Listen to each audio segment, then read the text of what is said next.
Alkitab terbaik, Markus bab 15.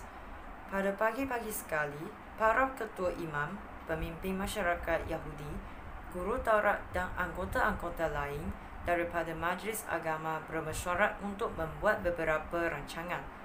Mereka mengikat Yesus, lalu membawa dia pergi untuk diserahkan kepada Pilatus.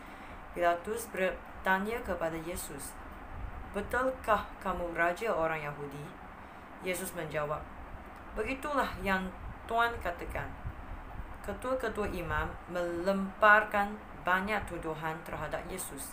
Lalu Pilatus bertanya lagi kepada Yesus, "Tidak mahukah kamu menjawab? Lihatlah betapa banyaknya tuduhan yang dilemparkan oleh mereka terhadapmu."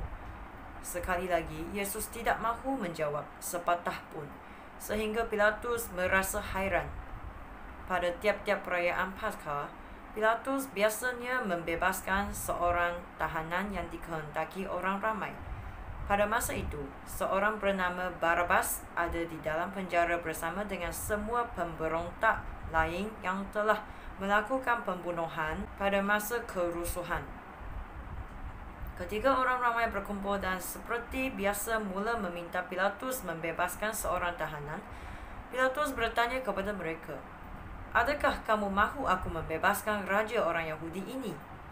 Pilatus tahu betul bahawa ketua-ketua imam telah menyerahkan Yesus kepadanya kerana iri hati. Tetapi para ketua imam menghasut orang ramai supaya meminta Pilatus membebaskan Barabas.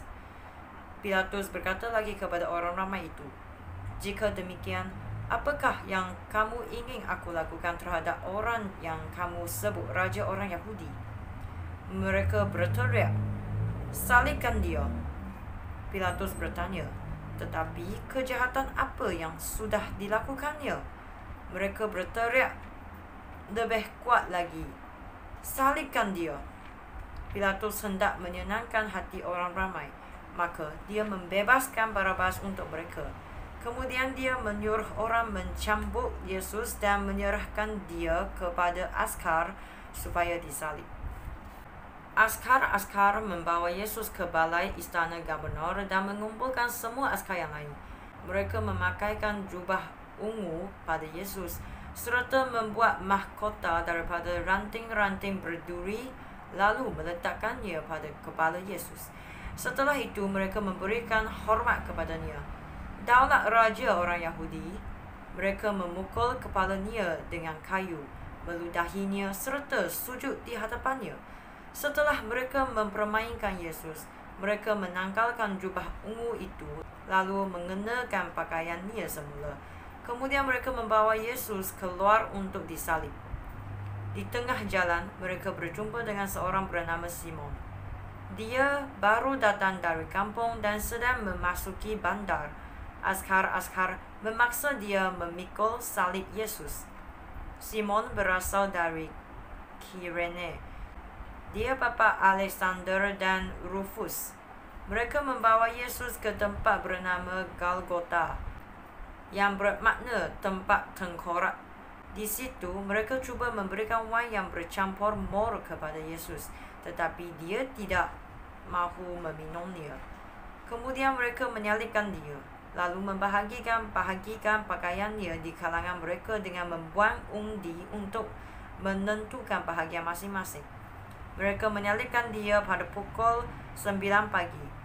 Pada salib itu dipasang tulisan tentang tuduhan terhadap Yesus, raja orang Yahudi. Mereka juga menyalibkan dua orang penjahat bersama-sama Yesus, seorang di sebelah kanan dan seorang lagi di sebelah kirinya. Dengan demikian, apa yang tertulis di dalam Alkitab dipenuhi. Dia dianggap sebagai penjahat. Semua orang yang lalu di situ menggeleng-gelengkan kepala sambil mengejek Yesus. Mereka berkata, "Cis, kamu mahu merobohkan rumah Tuhan lalu membinanya semula dalam 3 hari? Sekarang turunlah dari salib itu dan selamatkanlah dirimu." Para ketua imam dan guru Taurat juga memperolokkan Yesus. Mereka bercakap sesama sendiri, "Dia menyelamatkan orang lain, tetapi tidak dapat menyelamatkan dirinya sendiri. Jika dia Raja Israel, penyelamat yang diutus oleh Allah. Biarlah dia turun dari salib, supaya kami melihat dan percaya kepadanya. Kedua-dua orang yang disalibkan bersama-sama Yesus pun menghina dia. Pada tengah hari, selama 3 jam, seluruh negeri itu menjadi gelap. Pada pukul 3 petang, Yesus berseru dengan suara lantang, "Eloi, Eloi, lama sabachthani," yang bererti, "Ya Allahku, ya Allahku, mengapa engkau meninggalkan aku?" Beberapa orang di situ mendengar seruan itu lalu berkata, "Dengarlah dia memanggil Elia."